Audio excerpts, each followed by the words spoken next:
So hello friends, welcome to ultimate master. শুরু হয়ে গেল 2026 সালে কোনো রকম পরীক্ষা ছাড়াই পোস্ট অফিসের নতুন নিয়োগ।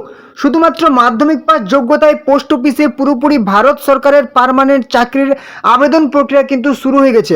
আজকের ভিডিওতে তোমাদের আমি দেখিয়ে দেবো অনলাইনে তোমরা আবেদন কিভাবে করবে নিজেদের ফোন থেকে, এবং তোমাদের কি কি যোগ্যতা লাগছে সমস্ত ডিটেলসে দেখিয়ে দেবো। আর এখানে তোমাদের জিডিএস, বিপিএম, এবিপিএম এই 3 ধরনের পোস্টে কিন্তু নিয়োগ করা হবে, যেখানে শূন্য পদ আপাতত কিন্তু 8,740 আছে। এর থেকে কি শূন্য পদ বৃদ্ধি হতে পারে? দেখো, এই শূন্য পদ কিন্তু যে কোনো মুহূর্তে বৃদ্ধি হতে পারে, কারণ 2025 সালে তোমাদের নিয়োগ হয়নি। সেই নিয়োগের জন্য এই ভ্যাকেন্সি কিন্তু যে কোনো মুহূর্তে বৃদ্ধি হতে পারে। আর হ্যাঁ, তোমাদের কিন্তু আবেদনের শেষ তারিখ 16ই ফেব্রুয়ারি কিন্তু আবেদনের শেষ তারিখ। তোমরা অনেকেই জানো যে 14ই ফেব্রুয়ারি আবেদনের শেষ তারিখ, কিন্তু না, তোমাদের আমি অফিসিয়ালি নোটিফিকেশনে দেখিয়ে দেবো এখনই যে তোমাদের 16ই ফেব্রুয়ারি কিন্তু আবেদনের শেষ তারিখ। দেখে নাও। তো এই দেখতে পাচ্ছ কিন্তু তোমাদের পুরো অফিসিয়াল ওয়েবসাইটের হোম পেজ। এখান থেকে তোমাদের ফর্ম ফিল আপ করতে হবে। দেখতে পাচ্ছ জিডিএস অনলাইন এনগেজমেন্ট, এই অফিসিয়াল ওয়েবসাইটের লিঙ্ক আমি কিন্তু তোমাদের ভিডিও ডিসক্রিপশনে দিয়ে দিয়েছি। সেখানে যাবে, এখান থেকে তোমার ডেসক্রিপটিভ নোটিফিকেশন দেখতে পাচ্ছ, এখানে ক্লিক করলে তোমার নোটিফিকেশনটা পেয়ে যাবে, যেটা আমি এখনই তোমাদের দেখিয়ে দেবো। তো তোমরা কিন্তু এখান থেকে ফর্ম ফিল আপ করতে হবে। আর দেখো, এখানে পরিষ্কারভাবে লেখা আছে যে তোমাদের রেজিস্ট্রেশন শুরু হচ্ছে কিন্তু 30/1/2026, এবং রেজিস্ট্রেশনের লাস্ট ডেট হচ্ছে কি 14/2/2026। রেজিস্ট্রেশন প্রক্রিয়া কিন্তু লাস্ট ডেট 14 তারিখ। এবার অ্যাপ্লিকেশন সাবমিশন অর্থাৎ ফর্ম ফিল আপের লাস্ট ডেট কিন্তু তোমরা যে ফাইনাল সাবমিশন, সেটা কিন্তু লাস্ট ডেট হচ্ছে কি ফেব্রুয়ারি মাসের 1 তারিখ থেকে শুরু হচ্ছে, এবং ফেব্রুয়ারি মাসের কিন্তু সেই 16 তারিখ তোমাদের অ্যাপ্লিকেশন সাবমিশন করার লাস্ট ডেট। ঠিক আছে, এবং তোমরা এডিট বা কারেকশন করতে পারবে ফেব্রুয়ারি মাসের 17-18 তারিখে তোমরা কিন্তু কারেকশন করতে পারবে। তো তোমাদের এখান থেকে কিন্তু ফর্ম ফিল আপটি করতে হবে।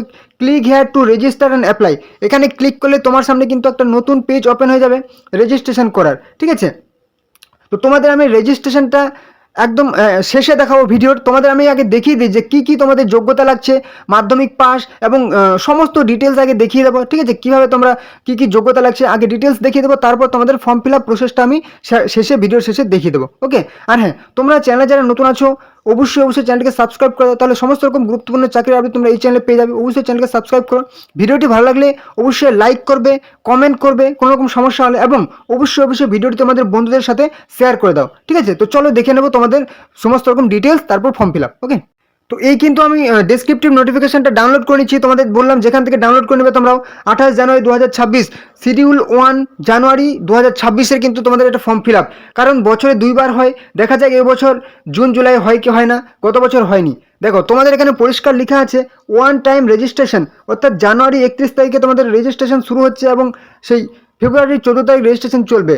সাবমিশন ফর্ম ফিল আপ চলবে কি, ফিস পেমেন্ট হবে কি, তোমরা ফেব্রুয়ারির 2 তারিখ থেকে ফেব্রুয়ারির 16 তারিখ তোমরা ফর্ম ফিল আপ করতে হবে। এখন নোটিফিকেশানে কিন্তু পরিষ্কার লেখা আছে, এটা কিন্তু আমাদের কথা নয়। ঠিক আছে, তো দেখো, এবং কারেকশন তোমাদের যদি কোনো রকম ভুল হয়ে যায় অ্যাপ্লিকেশন ফর্মে বা রেজিস্ট্রেশন বা ফর্ম ফিল আপ করতে, ঠিক আছে, তাহলে কিন্তু তোমরা 18 তারিখ থেকে 19 তারিখ তোমরা কিন্তু রেজিস্ট্রেশন করতে পারবে।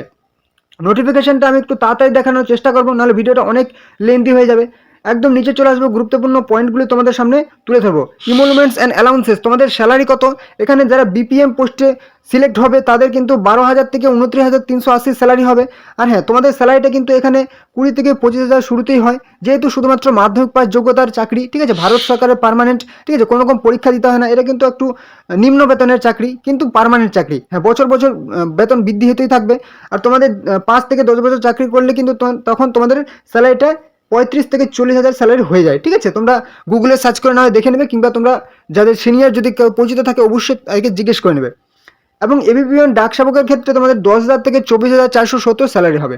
এবারে চলেছি এলিজিবিলিটি ক্রাইটেরিয়া। 18 থেকে 40 বছর বয়স হতে হবে। ঠিক আছে, এবং তোমাকে অবশ্যই SC ST 5 বছর ছাড়, অর্থাৎ 45 বছর বয়স পর্যন্ত অ্যাপ্লাই করতে হবে 18 থেকে। ওবিসি 3 বছর, অর্থাৎ 43 বছর। EWS কোনো রকম ছাড় নেই। যারা হচ্ছে পিডাব্লিউবিডি 10 বছর ছাড়, অর্থাৎ 50 বছর। পিডাব্লিউবিডি ওবিসি 53, আর পিডাব্লিউবিডি SC ST 55 বছর বয়সের ছাড় পেয়ে যাবে। এবারে চলে আসি এডুকেশনাল কোয়ালিফিকেশান, যেটা প্রথম থেকে বলে আসছি শুধুমাত্র মাধ্যমিক পাস, শুধুমাত্র 10 পাস। ঠিক আছে, শুধুমাত্র মাধ্যমিক পাস করলেই তুমি অ্যাপ্লাই করতে হবে, আর কোনো রকম যোগ্যতা লাগবে না। আর তোমাকে এখানে ম্যাথামেটিক্স এবং ইংলিশে কিন্তু তোমাকে অবশ্যই পাস করে থাকতে হবে। ঠিক আছে, এবারে এটা অরুণাচল প্রদেশের ক্ষেত্রে এটা প্রয়োজন নেই, যারা অরুণাচল প্রদেশ থেকে আছো। সিকিমের ক্ষেত্রে এটা বলেছে। একদম নিচে চলে আসি। আর হ্যাঁ, সাথে কি যোগ্যতা লাগবে, সাথে লাগবে নলেজ অফ কম্পিউটার। তোমাকে কম্পিউটারের সাধারণত জ্ঞান থাকতে হবে।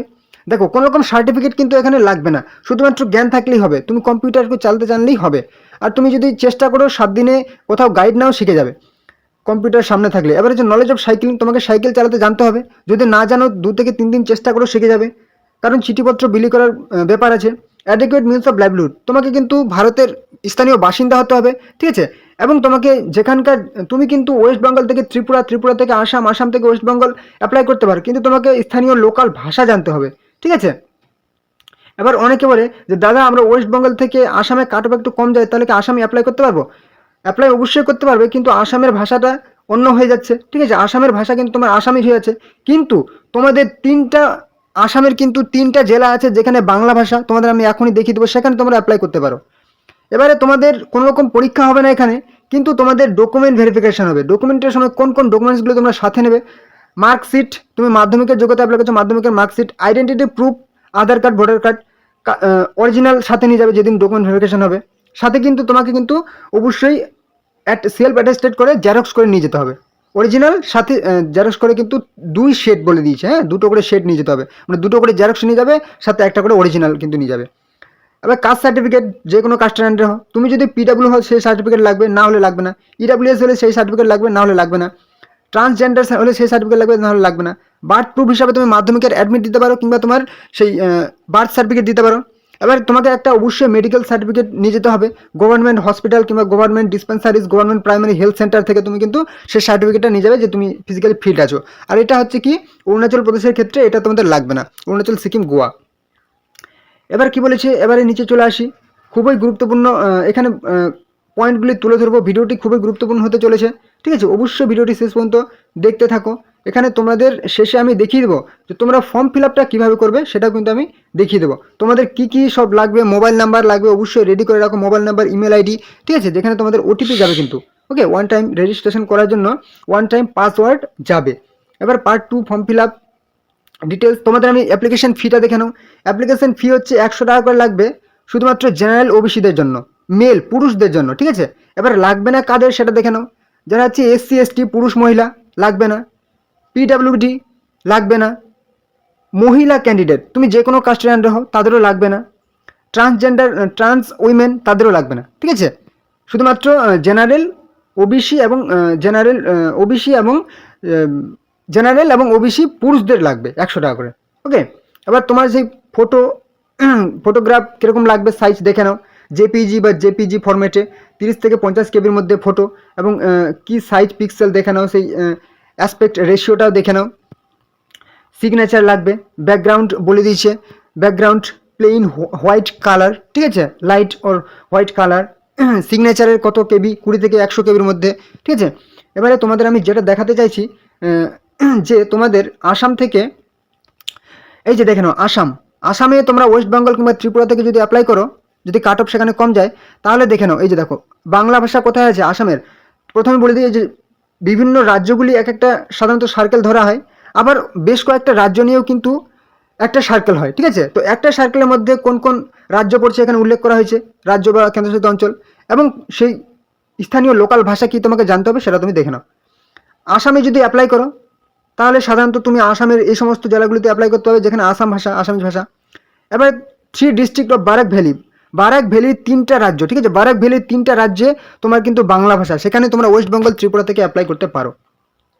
এবার ত্রিপুরা থেকে যারা আছো, তোমরা যদি ত্রিপুরাতেই অ্যাপ্লাই করতে চাও, তোমাদের কিন্তু নর্থ ইস্ট সার্কেল পড়ে যাচ্ছে, হ্যাঁ। ত্রিপুরা থেকে অ্যাপ্লাই যারা করবে তারা নর্থ ইস্ট সার্কেল, এই যে ত্রিপুরা দেখতে পাচ্ছ, বেঙ্গলি বা কাকবারের ভাষা জানলেই হবে। এবার ওয়েস্ট বেঙ্গল থেকে যারা আছো, ওয়েস্ট বেঙ্গলে কিন্তু অনেকগুলি রাজ্য পড়ে যাচ্ছে ওয়েস্ট বেঙ্গল সার্কেলের মধ্যে। ওয়েস্ট বেঙ্গল তো পড়ছি, যেখানে বাংলা ভাষা জানতে হবে তোমাকে। আন্দামান নিকোবর দ্বীপপুঞ্জ পড়ে যাচ্ছে, হিন্দি ইংলিশ জানতে হবে, সিকিম এই সমস্ত ভাষাগুলি তোমাকে জানতে হবে, ঠিক আছে। নেপালি, ভুটিয়া, লেপচা, ঠিক আছে, লিম্বু, নিওয়ারি, রাই, গুরুং, এবং কী হচ্ছে দার্জিলিং ডিভিশন, দার্জিলিং কিন্তু নেপালি কিংবা বাংলা ভাষা জানলেই হবে। তো এই হচ্ছে কিন্তু তোমাদের সেই যেখানে যেখানে তোমাদের কোথায় কোথায় অ্যাপ্লাই করতে পারো দেখে নিলে। এবার চলে দাও তোমাদের এবার ফর্ম ফিল আপটা কীভাবে করবে সেটা দেখে নাও। তো তো তোমাদের আমি আবারও বলছি যে এই অফিসিয়াল ওয়েবসাইট থেকে তোমাদের ফর্ম ফিল আপ করতে হবে, আর এটার লিঙ্ক আমি কিন্তু ভিডিও ডিসক্রিপশনে দিয়ে দিয়েছি। সেখানে গিয়ে এখানে ক্লিক করবে, ক্লিক করার পর এই পেজটা চলে আসবে। এখানে আসার পর দেখতে পাচ্ছ click here to register and apply, এখানে তুমি একবার ক্লিক করো। এখানে ক্লিক করলে তোমার সামনে নতুন একটা পেজ ওপেন হয়ে গেছে। কি বলেছে, GDS online engagement new candidate registration, নতুন করে যারা রেজিস্ট্রেশন করবে, ঠিক আছে। এখানে একবার তুমি ক্লিক করে দাও। এখানে ক্লিক করলে তোমাকে কি বলেছে, জিডিএস অনলাইন এনগেজমেন্ট, ঠিক আছে, তোমাকে মোবাইল নাম্বার দিতে হবে এবং ইমেল আইডি একটা দিতে হবে। তো আমি কিন্তু আমার ইমেল আইডি বা মোবাইল নাম্বার আগে ইমেল আইডি বসিয়ে দিয়েছি। এবার সেন্ড ওটিপি অপশন আছে, এখানে তোমাকে ক্লিক করতে হবে। তুমি প্রথমে তোমার মোবাইল নাম্বার যে বসিয়েছো সেখানে সেন্ড ওটিপি অপশনটা আছে, এখানে তুমি একবার ক্লিক করে দাও। এখানে করলে তোমার মোবাইল নাম্বারে কিন্তু একটা ওটিপি চলে গেছে, সেই ওটিপিটা তোমাকে এখানে বসিয়ে দিতে হবে, ঠিক আছে। সেই ওটিপিটা তুমি এখানে বসিয়ে দাও এবং ভেরিফাই অপশন আছে, যে ভেরিফাই অপশন সেখানে ক্লিক করে দাও। তারপর আবার ইমেলে সেন্ড ওটিপি করবে, আবার ইমেলে ওটিপি যাবে, সেই ওটিপিটা বসিয়ে দিও। আবার ভেরিফাই অপশন আছে, ভেরিফাই অপশনে ক্লিক করে দাও। দেখো আমি কিন্তু ওটিপিগুলি সাকসেসফুলি ভেরিফাই করে দিয়েছি, ওটিপিগুলি বসিয়ে দিয়েছি। মোবাইলে এবং ইমেলে যে ওটিপিগুলি গেছে আমি কিন্তু একটু আবছা করে দিয়েছি পার্সোনাল সিকিউরিটির জন্য, যেহেতু কেউ না জানতে পারে। এবারে নেক্সট অপশনে কিন্তু আমি ক্লিক করে দেবো, ঠিক আছে। নেক্সট অপশনে আমি তোমাদের সামনে ক্লিক করে দিলাম। যেই নেক্সট অপশনে ক্লিক করলাম, এখানে কিন্তু তোমার ডিটেলস সাবমিট করতে বলছে, applicant's name, date of birth, gender, ঠিক আছে, বাবার নাম, মায়ের নাম, কমিউনিটি এবং কমপ্লিট অপশনে ফাইনালি তুমি ক্লিক করে দেবে। তো দেখো আমি কিন্তু সমস্ত ডিটেলস বসিয়ে দিয়েছি, কমিউনিটি দেখতে পাচ্ছ SC ST বসিয়ে দিয়েছি। এবার ফাইনালি কিন্তু কমপ্লিট অপশনে আমি তোমাদের সামনে ক্লিক করে দিচ্ছি। তো কমপ্লিট অপশনে ক্লিক করার পর তোমার সামনে আবার একটি নতুন পেজ ওপেন হয়ে যাবে, যেখানে তুমি তোমার আরও ইনফরমেশনগুলি সাবমিট করবে, ফটো দিবে, সিগনেচার আপলোড করবে, ঠিক আছে। এবং তোমরা কিন্তু পেমেন্ট করবে, যাদের যাদের পেমেন্ট লাগবে, ঠিক আছে, ফিস পেমেন্ট করবে এবং ফাইনালি সাবমিট অপশানে ক্লিক করবে, ঠিক আছে। তো আশা করি তোমাদের বুঝতে পেরেছো। এবার যদি কোনো রকম সমস্যা হয় যে ফর্ম ফিল আপের ফাইনাল সাবমিট পর্যন্ত করতে পারছি না, তাহলে কিন্তু অবশ্যই কমেন্ট করবে। আমি কিন্তু আরেকটা নতুন ভিডিও নিয়ে চলে আসবো, শুধুমাত্র ফর্ম ফিল আপ দেখাবো, আর ডিটেলস সেকেন্ড দেখাবো না, শুধুমাত্র ফর্ম ফিল আপটাই দেখাবো ফাইনাল সাবমিট পর্যন্ত, ঠিক আছে। অবশ্যই কমেন্ট করবে সমস্যা হলে। আর হ্যাঁ, অবশ্যই ভিডিওতে যারা নতুন আছে চ্যানেলে, অবশ্যই চ্যানেলকে সাবস্ক্রাইব করে দাও, ভিডিওটি ভালো লাগলে লাইক করবে, ঠিক আছে, এবং বন্ধুদের সাথে শেয়ার করে দাও। তো চলো পরবর্তী ভিডিওতে আবার দেখাবে। জয় হিন্দ, জয় ভারত।